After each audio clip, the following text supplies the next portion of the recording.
লালপুরে fundamental AI প্রশিক্ষণ কর্মশালা, শিক্ষায় প্রযুক্তির নবদিগন্তে পদার্পণ।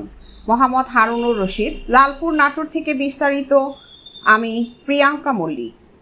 বিশ্বে দ্রুত পরিবর্তনশীল প্রযুক্তি ও কৃত্রিম বুদ্ধিমত্তা ভিত্তিক শিক্ষার প্রেক্ষাপটে লালপুরে অনুষ্ঠিত হল সময়োপযোগী ও দৃষ্টিভঙ্গি বদলানো একটি আয়োজন, ফান্ডামেন্টাল এআই ট্রেনিং প্রোগ্রাম।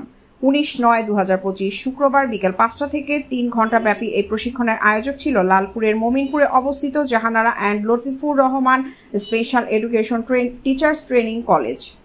প্রশিক্ষণে অংশগ্রহণ করেন মোট 43 জন শিক্ষক ও সাংবাদিক, যারা এআই ভিত্তিক শিক্ষায় আগ্রহী এবং নিজেদের দক্ষতা আরও বাড়াতে আগ্রহী ছিলেন। অনুষ্ঠানে সভাপতিত্ব করেন কলেজের অধ্যক্ষ মোহাম্মদ শিমানুর রহমান। প্রধান অতিথি হিসেবে উপস্থিত ছিলেন লালপুর উইমেন্স বিজনেস ম্যানেজমেন্ট কলেজের অধ্যক্ষ ইমাম হাসান মুক্তি। প্রধান অতিথি ইমাম হাসান মুক্তি বলেন, আজকের এই প্রশিক্ষণ শুধু বিশেষ চাহিদা সম্পন্ন নয়, সকল শিক্ষার্থীর জন্যই সমানভাবে গুরুত্বপূর্ণ। প্রযুক্তিকে কাজে লাগিয়ে আমরা যে কোনো শিক্ষার্থীর শেখার মান ও গতি উন্নত করতে পারি এবং কর্মক্ষেত্রে কাজে লাগাতে পারি। প্রশিক্ষণ পরিচালনা করেন অভিজ্ঞ ও প্রযুক্তি বিশেষজ্ঞ মাহবুবুর রহমান ভূঁইয়া। তিনি অংশগ্রহণকারীদের সামনে অত্যন্ত বাস্তবভিত্তিক ও সহজ ভাষায় উপস্থাপন করেন কৃত্রিম বুদ্ধিমত্তার মৌলিক ধারণা এবং এর ব্যবহারিক প্রয়োগ। কৃত্রিম বুদ্ধিমত্তা এআই কি এবং কেন তা শেখা প্রয়োজন, শিক্ষা ব্যবস্থায় এআই এর ব্যবহারিক ভূমিকায় এআই টুলস কিভাবে শিক্ষক ও শিক্ষার্থীদের সহায়ক হতে পারে এবং সব ধরনের শিক্ষার্থীর জন্য অ্যাডাপটিভ লার্নিং, শিক্ষক ও সাংবাদিকদের জন্য ডিজিটাল দক্ষতা বৃদ্ধি করা যায়।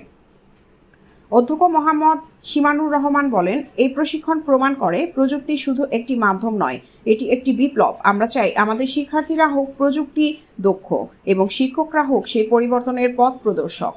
অংশগ্রহণকারীদের মধ্যে অনেক শিক্ষক ও সাংবাদিক বলেন, এআই সম্পর্কে তাদের ভুল ধারণাগুলো দূর হয়েছে এবং তারা এখন অনেক বেশি আত্মবিশ্বাসী এআই ভিত্তিক শিক্ষার অংশ হতে পারে। অংশগ্রহণকারী আরিফুল ইসলাম বলেন, Jahanara and Latifur Rahman special education teachers training কলেজের এই সময়োপযোগী উদ্যোগ নতুন শিক্ষা দর্শনকে সামনে এনেছে, যেখানে প্রযুক্তি, মানবিকতা ও সবার জন্য শিক্ষার অধিকার একসাথে পথ চলবে। 43 জন শিক্ষক ও সাংবাদিক এই ট্রেনিংয়ে অংশ নিয়ে শুধুমাত্র নিজেরাই নয়, বরং সমাজকেও ইতিবাচকভাবে পরিবর্তনের পথে এগিয়ে নিচ্ছেন। প্রশিক্ষণ শেষে অংশগ্রহণকারীদের মধ্যে সনদপত্র তুলে দেওয়া হয়।